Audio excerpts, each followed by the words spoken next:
What's up, guys? I'm Jonathan with IBARRA'S Food Truck Builders, and today we're going to talk about the opportunity of renting for a daily rental. Okay, we're going to talk about how you can do a daily rental for whether it's marketing, just marketing an event you have, maybe just a daily rental for a small event or a big event, but you don't need it for 1, 2, or 3 years. You just need it for a day or maybe just a couple of days. We're also going to talk about the different types of installations that go on your trailer, from the wall, the doors, and even behind the kitchen. How we here at IBARRA'S insulate everything, which is a very important step that we do not skip. I'm going to talk a little bit about the electrical, how we install our electrical system, our outlets, why we have holes on the trailers for ventilation, for the refrigeration, and also very, very important. One of the biggest things is when you work with us, we really welcome you guys to come in throughout your build out so that in case there are changes that you want to make just before we finalize the final kitchen, we welcome you again to make the changes. We want you guys to be satisfied with your work. That way we can complete a great project for you guys. If you guys have any questions, please comment,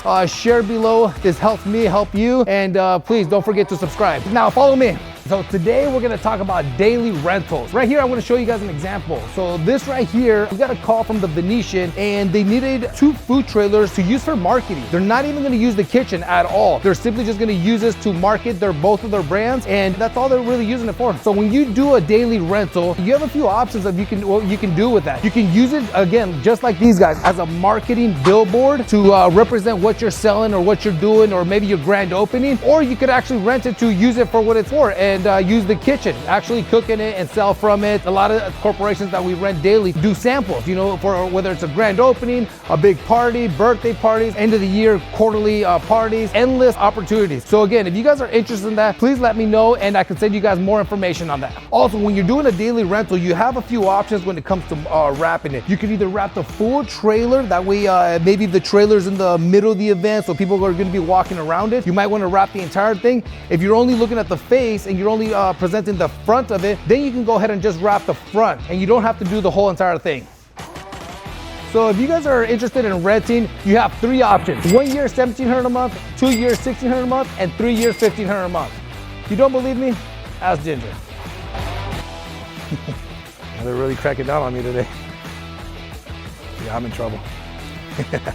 Okay guys, now we're back over here with Street Tacos number 4. Let me show you guys inside, and that way you guys can take a look at the updates. So as you can see, we're building the tables, we're finalizing them. Here's where the al pastor is gonna sit. So remember, I don't put a bar like this in this corner. That way you can see the al pastor. If you drive over to my Street Tacos number 2 over on Nellis and Stewart's, as soon as you drive into the parking lot of Walmart, you will see the al pastor right in that corner. If I would have had this bar right here, you would not be able to see it. So again, that's exactly why I designed it this way. Then we got the rest of the tables where the 6-foot flat top is gonna sit. Right here, we got the 2-door prep table, and then that little service window where they pass over the food. Over on this side, guys, you guys remember I have the 3-compartment sink, the hand sink, a 2-door under-counter refrigerator, 3-door prep refrigerator, and then a 1-door under-counter freezer. Again, we're just a few weeks away from doing the fire inspections, which is like the hood, and then the health department, and then quickly get into the city business license.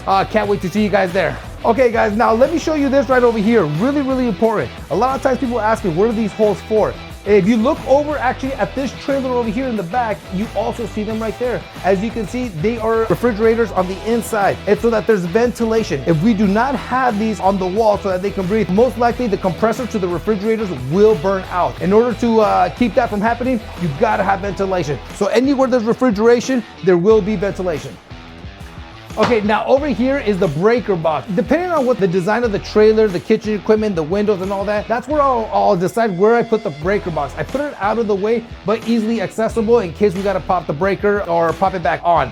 Now over here, we have the switches to everything. You have the lights, you have the up-blast exhaust, the outside LED lights, floodlights, any additional lighting you might add on. Basically everything's controlled here. Now, the reason why I put it at the entrance is because if you walk into a dark trailer, you don't want to walk all the way to the end just to turn on your trailer. You'll be having to have a flashlight or turn your light on your phone. So again, the best thing you can do is have your switches right at the entrance. That way you have light as soon as you walk into your food trailer. Now, if you look up here, we have 2 big holes, these 2 big squares. One of them is for the AC unit and the other one is for a swamp cooler. On my Street Tacos food trailers, I like to add both of them. AC really, really helps with the cold air, just blasting the cold air the whole time.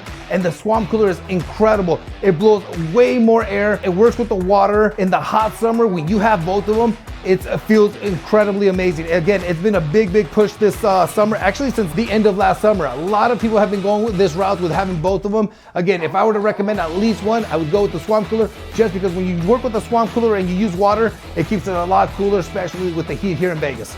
So one thing unique about my trailers is that I like the, you know how I have the black and red with white coloring, but red is one of my colors that I like to put inside the kitchen. So if that's something that you're interested in, you can do the same thing. As you can see, I have a red LED light right here that's gonna go on the back splash of the shelving. So when we have everything open and people like to pull up and just kind of see everything that's going on, you got that red light in the background that matches the entire food trailer and just kind of gives an overall different experience, a unique experience, and something that just looks amazing. Again, I get people filming the trailer all the time, so why not give them something great to look at? Another thing that you want to think about when you guys are designing your food trailer is the outlets on the outside. So for example, me, I like to put the two-door prep to refrigerator for the salsas outside of my food trailer. So what I do is I put outlets outside so that you can connect to it. Also, I like to put music and then, you know, a bunch of different stuff. I also have the cashier out here, so they need outlets. So then I go ahead and put this one right here. I also add additional outlets underneath the trailer because I put lights underneath the trailer. So again, you need outlets. You do want to think ahead of time on what you're going to be adding. That way we could just during your build out, we can go ahead and just add the outlets, and you don't have a bunch of extension cords just hanging around everywhere. It's a really good idea to have the outlets, because the last thing you want to do is have a bunch of extension cords just like this all over your trailer just to connect the refrigerator and things like that. Not only is it a bad look, but it's also a liability. Last thing you need is somebody's tripping over these cables. So if you take a look up there, that's a 50-gallon freshwater tank. That's gonna be the water that's gonna feed into the swamp cooler. Highly recommend the swamp cooler. If you have any questions about it, ask me. Again, comment below for any questions you guys might wanna have answers to. It only helps me help you guys. A lot of times I forget sometimes the small little details, or I assume that people already know. So it only helps me when you guys comment below, and I'll be able to answer all your questions. So also, one of the great things about choosing us and working with IBARRA'S is that when you order a food trailer and you want to make changes, we are open to that. So we welcome you guys to come during the build in case you guys want to make some changes before we finalize the entire project. So for example, these guys right here, they had a big table, as you can see right here, by their service window. Now let me show you the changes that they made. It was a great change. He just came in yesterday, and again, we got to work and made the change so that now he's really happy with what he's getting. So come on over here. Two things that he did. The stock burner was on the ground because originally he was going to use a big pot. When you use those big pots, it already comes all the way up here. So we had this to the ground, but he decided he was going to change the style of cooking, and he wanted to lift it up and put it on the table. That way it's flush here with the flat top. Now over here, originally he only had 2 compartment steam table, and that table outside used to go all the way up to here.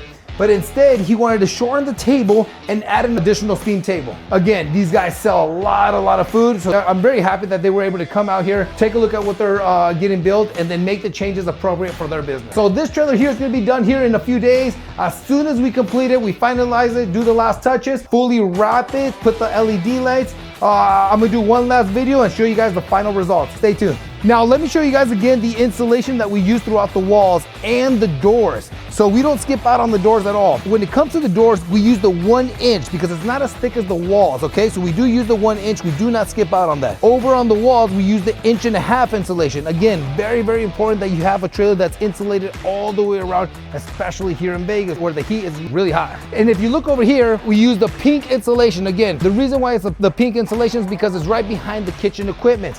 You don't want to use the foam. You want to use this fiberglass pink insulation. So the reason there are different types of insulation is because of the codes that they require for the build out. Now, if you want to know exactly why, watch the next video. I'll explain to you exactly why we need that kind of insulation. All right, guys. Now, if you guys like this kind of content, please don't forget to subscribe, share, and like. Thanks a lot, guys.